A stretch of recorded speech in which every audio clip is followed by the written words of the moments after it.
Hey folks, welcome back. It's time for another talk, and I'm joined by Paola. She is a co-founder over at QBeast.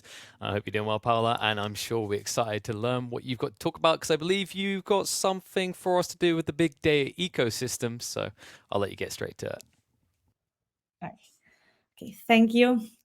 My name is Paola, and I will present about multidimensional indexing and sampling on the lake. Oh, I see it. We're in business. There you go, Paola. Take it away. Thank you very much. Perfect, thank you. Okay, so we were on the data lake. We were on the data lake. We have this.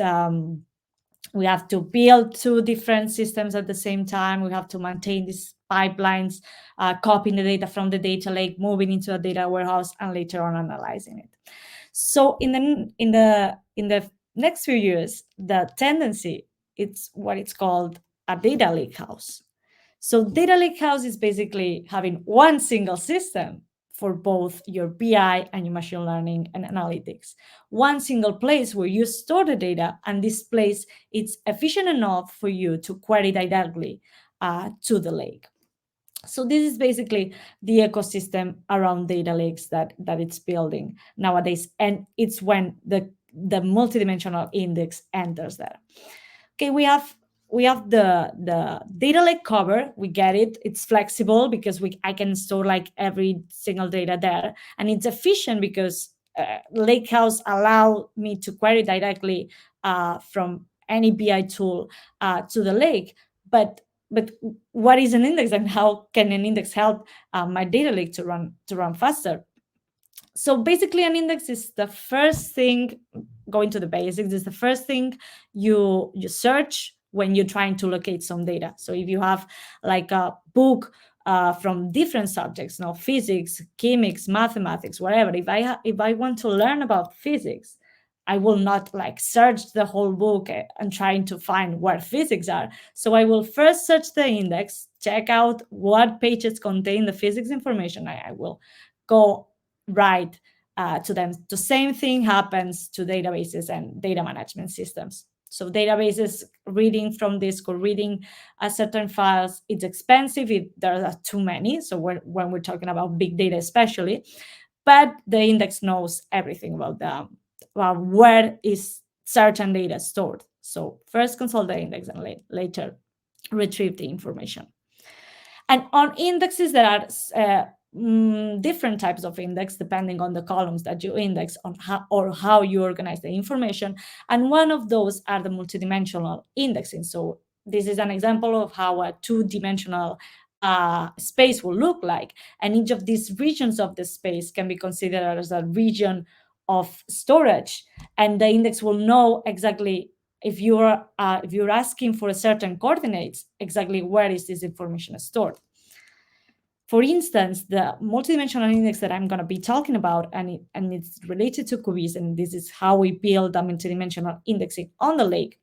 It's the O3. The O3 is similar to a quad tree. He does like recursively dividing the space each time, but it also divides the space depending on how much information this space contains. So for with in areas where a lot of information is contained, this space will be more divided, so we can have more finer granularity at the moment we search for this information. So for small points contain and more specific points that can be important for our data, we can just query them right directly. We don't need like to load all this information and filter the information in memory, because this will actually not work.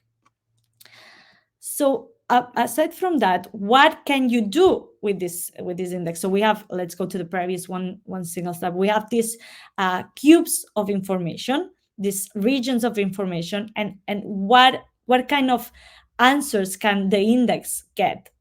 So first of all is the multidimensional filtering or multi-column filtering. It's just that if you want to query for more than one column, you will get the information directly. So for example, if we have a table of customers and we want to get those customers from Barcelona and with age greater than 20, we're just gonna need to retrieve this information where those points reside. So we're like querying the index and saying, hey, can can you do me a favor and take and let me know where that information from Barcelona and HR, and the index will say, okay, it's in this cube, in this cube, and in this cube. So please load this information and nothing else.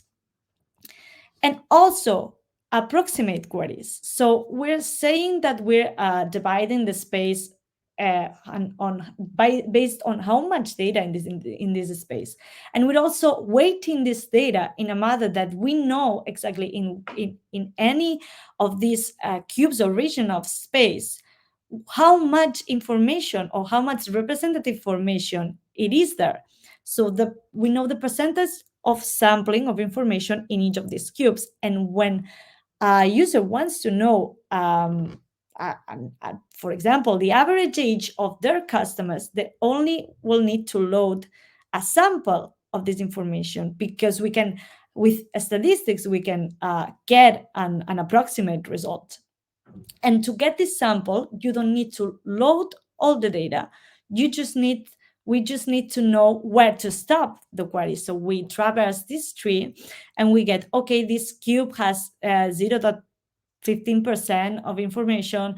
This other is 1% of information. We want to get the 1%, so we're only gonna read till the 1%. We're not reading more. And I get it. Okay, we get that point. We know what an index are. We know that the major use case of an index is to read only the information that we need. We don't need to load extra information. We can query directly the index and say, hey, I want this. Can you provide me the where is this information stored? Okay, let's go. But how do you index files in a data lake? Because index systems have existed a long time ago and on databases, and this is why databases are so efficient. But how do you index on a place that there's no structure and there's no way to do so? So first of all, you need a table. We have talked about the lakehouse architecture. So lakehouse architecture allows you to say, hey, those files in S3, for example, in Amazon S3, that had no structure are a table. And this table has this schema. And this table has this transaction. So it's basically giving transactional power to the lake. So a constantly recording how the table has evolved and what is the schema, the current schema that it has. So, for instance, you can also do time travel. You can query the table in a previous version because you have the historical part. You have some metrics about it. You have stats about the files and how you can retrieve them much faster. Metrics about the operations as well, so you can measure how much records are written in this table or how many rows are deleted. And also has this, this is an extra, this is not specifically about the formats of the lakehouse, but it's more like a major component. It's the catalog. So if you have a catalog in place, you can actually say, hey, this S3 path there is a table. So get the metadata right from there, and let's start querying with any SQL engine that we had. And when we have a table, then we add the spice. The QBIS format is actually wrapping any of the Delta Lake, Iceberg, and Hoodie sorry that I did not talk about them. They are lakehouse formats, table formats. Delta Lake comes from Databricks, Iceberg and Hoodie are under the Apache Foundation, but Iceberg came from Netflix and Hoodie came from Uber, if I'm not wrong. And they all provide these ACID capabilities on the lake.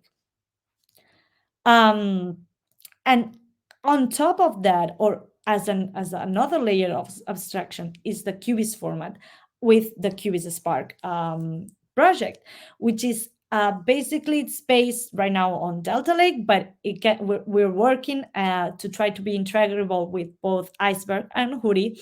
And it gives this multidimensional index power and this sampling power to the lake, and also this multi-format kind of architecture. So we can, like with QBIS on top of them, we can query from different formats, and we can also be compatible with any of them. So you can actually write the data with the QGIS format, so index the data, organize the data better, but you can still use Delta Lake underneath.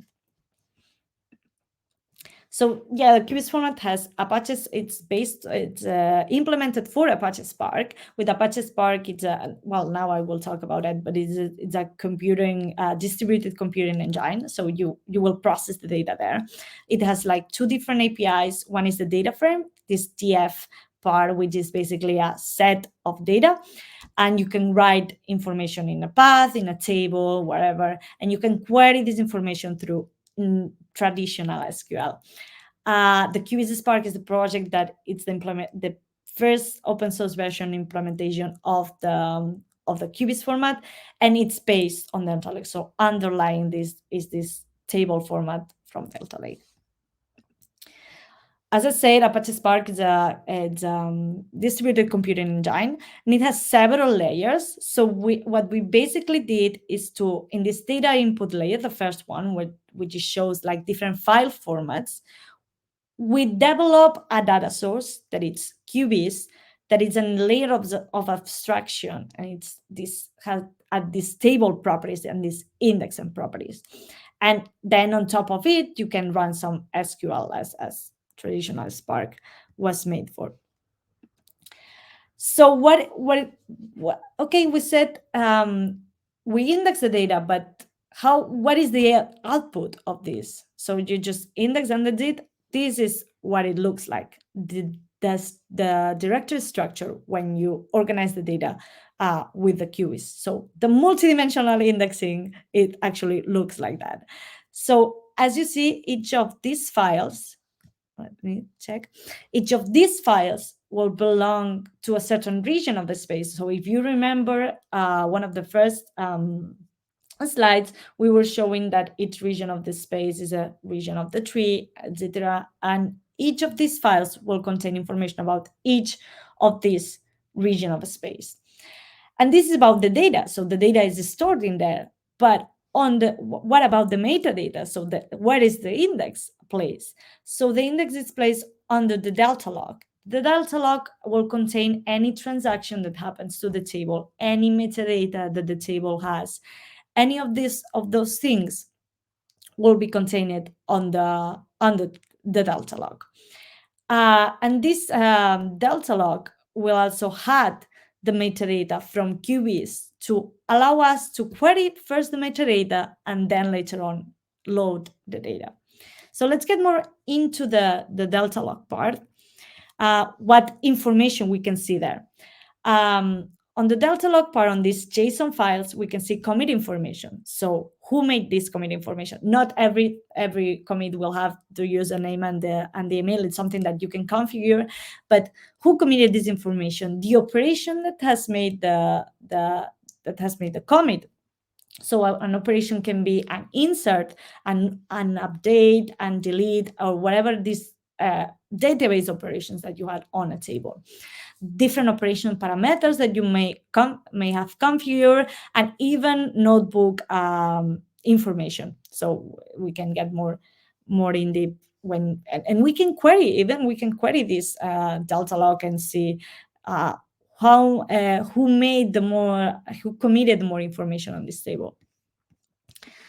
Also, we can have this metadata that I guess it's one of the most important parts to maintain the structure and make scheme enforcement reliable. This metadata contains everything about the table, the configuration that you have used, the partition columns that you might use, the schema that is so important to when new data came in, make sure that this schema is maintained correctly. So if you are trying to add new data that doesn't correspond to this schema, this will show an error, and you can check the quality of data. And also the file action. So I've said it's a transaction, it's kind of a transaction log. So what you see as actions is actually, I added this file, I'll remove this file. And these actions can happen differently depending on the operation. So for example, if you're gonna to update some records, since the files are immutable, what you're gonna do is to delete all files and add the new ones with the new records. So you will kind of have these file actions on top. And this was just delta part, but they are like iceberg and hoodie. They are like kind of behave the same. They have different ways of storing the commit log and etc. But they have the same background and the same base. And the index metadata will go like under some tags or whatever. And what we store is actually for each of these files that we have seen, these Parquet files, we store at what region of space does it belong, like which cube. What are the characteristics of this space? And also, what is the percentage of data that this space or this file contains? That this will allow us to query only the data that we need. And also, even the indexed columns that this file was. And this will allow us to have different files, to have kind of schema evolution or index evolution. So have different files indexed with different columns. And we know at each time which one belongs to who. So now we have seen what a multidimensional index and sampling look like on the lake. So we have seen what is a lake. So HDFS, S3 on the cloud. We have seen how the index look like. So we have one file for each region of a space, and each of these files will contain the percentage. We will know the percentage of information of each of these files. So what operations can I do with this index? So as we've seen, we will see more in a file level. We can write the data. We can write it with SQL, Spark has SQL API, and we can do as well with data frame. But I think it's more, it's nicer to have an SQL interface because nowadays everyone uses SQL. So we can insert into this table. We have to specify the columns that we want to index, depending more or less depending on how you're gonna use the data, because you want to have the full benefit of multidimensional index. So if you query a lot about city and age, it's better to index those columns. And what basically the algorithm gonna do is like read the data, organize the data into this space. So we're assigning to each record which is the space that it belongs and what weight this record has. So we can measure the percentage of information that accumulator contain. We organize the data, we group them into these cubes. We write the data of the files. So each of these cubes will get represented by a single file in each operation. And we'll try to commit the information. The committing information is atomic since it's a transaction log and files are immutable and etc. etc. Each information, each operation is atomic. So either the operation succeeds or either it fails. So when two operations happen concurrently, one will win, other will fail, and will retry later. So this will allow to have isolation on the operations. So a reader will only read the information that it's actually committed. So you can still write files in this path, but if the files are not registered under the transaction log, these files will not be seen by anyone else. And this will allow to solve those conflicts in a nicer way. So if our operation fails, we'll retry again. If retrying notices that something has changed, it will also change the data that we'll write. And once it's committed, then everyone can see it. And this is like the structure. Maybe we can see that it has written 4 files, each of these files like with a certain space range.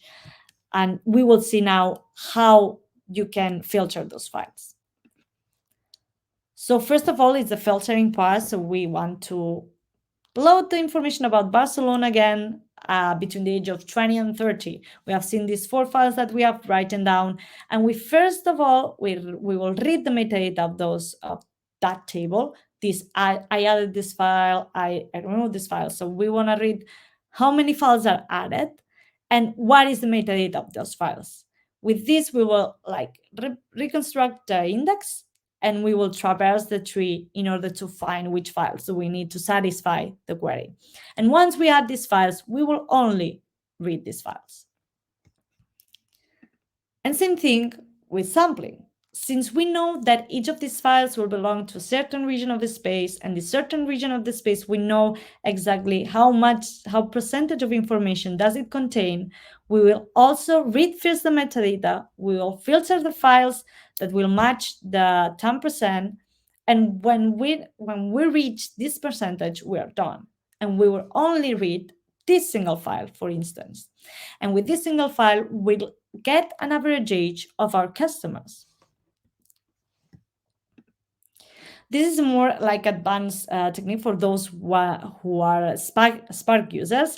Unfortunately, Spark right now doesn't support like sampling pushdown.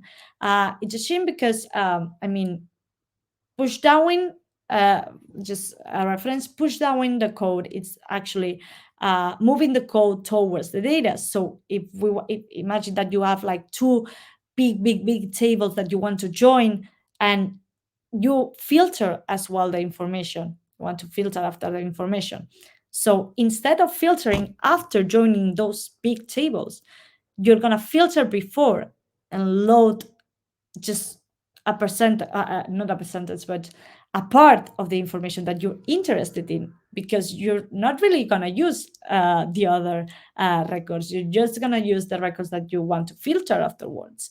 So it's best that you filter first. So same way as filtering pushdown happens, as well as column pruning. So for instance, if you want to load one single column, doesn't make sense that you load the rest of them, because you can have like 40 columns, 40 different columns. So it's best that you prune them first.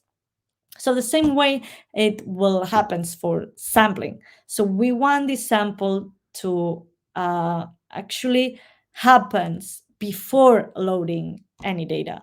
So what we do is that actually transform the sample operation into a filter that QBeast can understand. So the algorithm can understand the filter and filter the files out.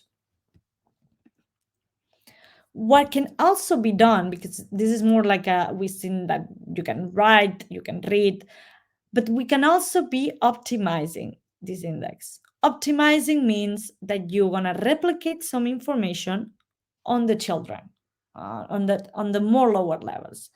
Why so? Because then we can like skip those replicated cubes and get into more finer detailed data in the cubes underneath. Because if we're trying, if we're kind of loading data into one single region of space, because as you insert data, this space grows bigger.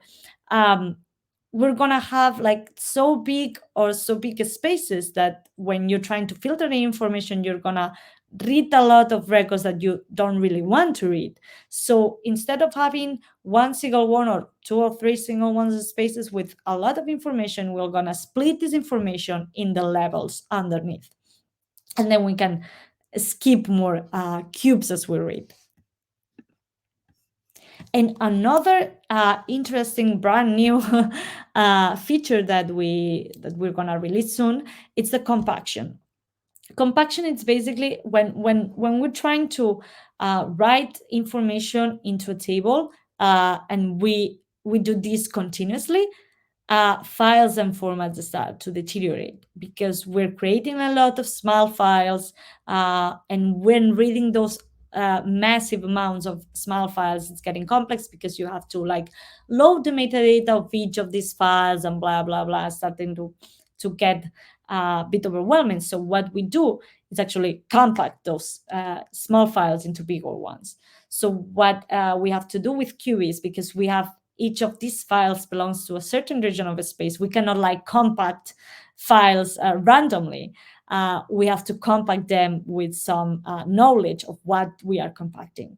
So we group those files, we filter the files that we want to compact, small files. We can you can set up the max file size and the min file size for compaction. And we group these small files, we group them into the cubes that they belong, and then inside each cube, we will group these files into more larger ones. And we write those bigger files. Not very big, because then we will have problems as well, but you can also tune this parameter with max alpha compaction. So coming soon is the release 0.3.0 of QBeast Spark. We have it available for Delta 1.2.0 and Spark 3.2.0. We will add these table properties, so you will able to query and create table and do some more efficient SQL on top of the data source. We will add also the compaction. We will add more indexing types. So if you want to index columns with timestamps, you can do so. And we also have an enriched index metric, so you will know exactly how is your structure going, if it's cool, if it's not, and you may then understand if it's the right time to optimizing this information. So I wanted to do a demo of it. Maybe we can try, I don't know if we can try to share the screen again. Maybe Darren will help. Let me know if I can present.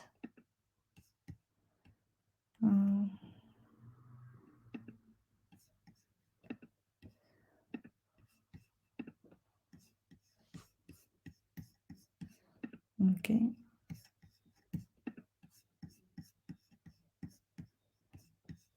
I don't know if is anyone.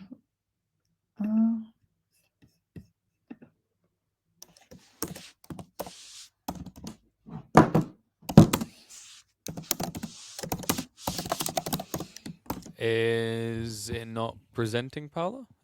No, let me know if it's presenting or not. Maybe I have to Okay. quit this, remove Yeah, from maybe. Yeah, if you pull that away and then. Okay. Because you Let's added see that if as a it slide separate, works. right? So we're gonna try to share your screen again, I'm guessing. Yeah, let's see if it works. Fingers crossed. Okay, I will present, share screen, and we'll share.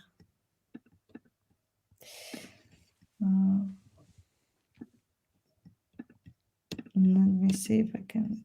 You can see it? No, you're still sharing the slides right now. Hmm? At least that's what it's showing. Okay, no, I wanted to. I will remove them from Studio then. There you go. And again, share screen. Okay. Now? You're using the present button and then share screen, right? Yeah.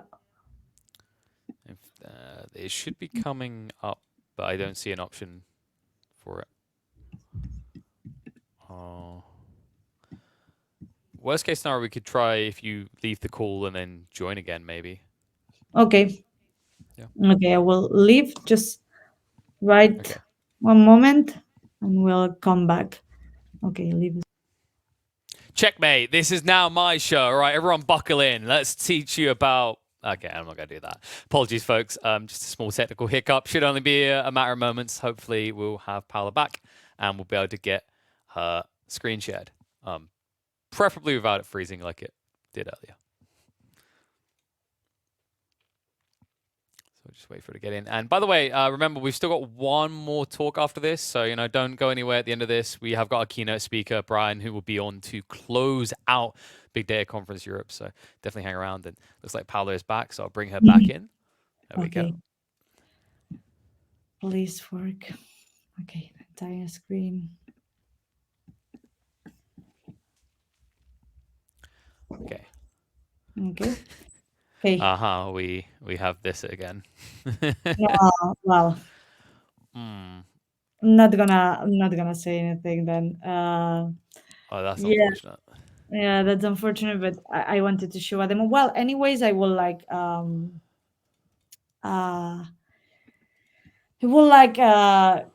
send or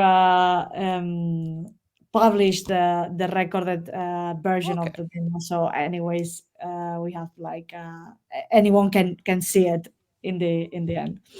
That sounds good. Yeah. Was there more things you wanted to cover? I mean, you've got several minutes left. Um, we could still open the floor to Yeah, Q&A no, it otherwise. was more. I can just recap a little bit what was the demo. So the demo was Sure. traditional Jupyter notebook. So you can see how easily it is to like retrieve the package from QBase Spark, and you can see how you can write data with QBase Spark. And it's also containing how many files actually you are reading in each query, so you can see that you are loading less files than traditional formats. And yeah, it was basically it. And if you want, I will publish the information later on my LinkedIn, so if everyone can like search on it on everything, I can share it. Okay, fantastic. I'm sure people would love that. If you want, we can move into the questions and answers Yeah, element. We've got a few sure. people bringing in questions now. So, Okay. folks, if you want to get your questions answered, slap them in the Q&A now. You can see that tab available to you in the chat. But let's open up with Mirko. Mirko, he asked, also, let me just word that correctly. Have you compared query performance with and without QBeast? If so, have you considered in the results the overhead cost of generating / maintaining these multiple dimensional indexes introduced with QBeast? Okay. Yeah, we run this TPCDS benchmark. TPCDS benchmark is a decision support benchmark for actually comparing basically database systems or data query systems.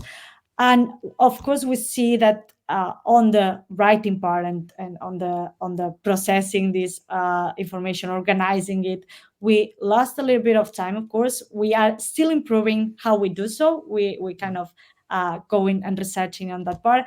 But we have seen running the queries, we have seen that with sampling and with QEs, we are faster in 95% of the queries. So we're seeing an improvement there with our format, and this is really amazing because also even being able to run TPCDS, it's such a complex thing. So we're very happy about the results.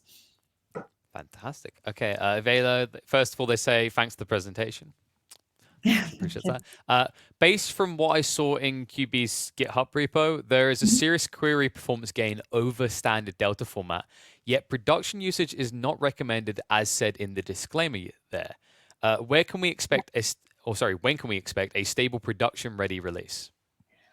We want to be, I mean, I would love to say tomorrow, but this will take some time because also we wanted to be integrating with Iceberg first. So when in our roadmap, how we picture them out, it's like being stabilized every single operation that we have now, and stabilize the API and the way we write the metadata is actually pretty stable right now. So we don't expect like major changes on this part, but yes, we expect major changes on how efficiently we write the data. So this trade-off between the writing part and the reading part, it's not super big, and this we will consider that it's stable enough to make it production ready. But on the roadmap is actually first let's try to get integrated with the other formats as well, and then we can make it like production ready. But I hope it's sooner than that we believe. Okay. Well, fingers crossed it is. Michael kind of asked in relation to that, is QB's product the main element, or are there some other cool stuff in the works that are going to attach onto it? Okay, so yeah, the QB's format is the open part and the core part of our technology. So this is how we organize the data, but of course, maintaining, as we said, maintaining this structure well organized and knowing when to optimize it and to make it more efficient. This is a cost that the user don't want to pay by themselves. Don't want to. I mean, really, it's a complex part, not indexing and sampling and whatever. It's so complex that you don't want to manage this. And the cool part that we are working on, it's actually to have a system, a service that actually does it for you. So you're kind of selecting the sources that you want to ingest, because ingestion is another topic. So we're kind of you want to ingest data from LinkedIn, for Google Analytics, for your CRM, for any database that your customers may have. So kind of expressing, having the connectors to these data sources and actually taking care of this ingestion process. So knowing what columns that it's more better to index, and knowing when to optimize it and when to compact it, and all these kind of things will be available as a service that's called QBIS Curator. And this QBIS Curator will let everything done by the service. You don't have like to really worry about maintaining the structure of it. We Wow. want to make it simple for the people to use it. Yeah, it sounds that way. And I don't want to like pin you into a corner because you were kind of going on about how there's a lot of things still to add, and maybe the time frame isn't too clear. Do you have like a rough idea of when you want to be at? I wouldn't say MVP, but complete product, right? Like a rough kind of timeline. Don't have, considering right now we kind of are partnership and partner building this service. We expect for 2023 to have something Okay. to show already. All right. Don't Well, say that's awesome. when of 2023, but 2023 will be the year when we have like explored and design the product correctly, and be back with it soon. Yeah, that's a respectable timeline. You gave yourself any point in 2023, right? So Yeah. anyone who's just gonna hit January the 1st and just like message over to Paola, like, no, chill. Give her a little bit of time to work with here, all right? You can do that, but I can respond like not yet. Just be enthusiastic about it at least. But I'm sure people have their enthusiasm they want to bleed through in future questions. So if anyone thinks of anything else they want to know, if they want to query more, of course there are ways they can reach you, right? Yes, for sure. I mean, you can reach me on LinkedIn, Paola Pardo Atance. You can reach me through GitHub, and we also have like a Slack channel for anyone that can want to know more, or ping me directly there. I mean, I'm open to any questions, anything that you need. I will be available. So please ping me to any social media. I have Twitter as well, so if you search me, I will like be more than happy to help you. Fantastic. Well, Paola, it's been an absolute pleasure to have you on. Apologies we couldn't quite get the demo to work. It's okay. I'm sure we're going to see plenty of it in the future, though, and we'll see plenty of you. So thank you once again. We're going to close this one out, though. It was an absolute pleasure to talk to you. Thank you. Thank you very much. Okay, guys. Looks like we got one left. Whoops, I think I cut off a slight by there. Anyway, we've got one more talk left. That's right. We aren't going to leave it just like that. Paola was absolutely wonderful. I would be more than happy to end the day there. But we have a keynote speaker that has been waiting all day to talk to you folks. So you better quickly go get yourself a drink and be parked down, because in a few minutes, we're going to have the final talk of Big Data Conference here. You don't want to miss it.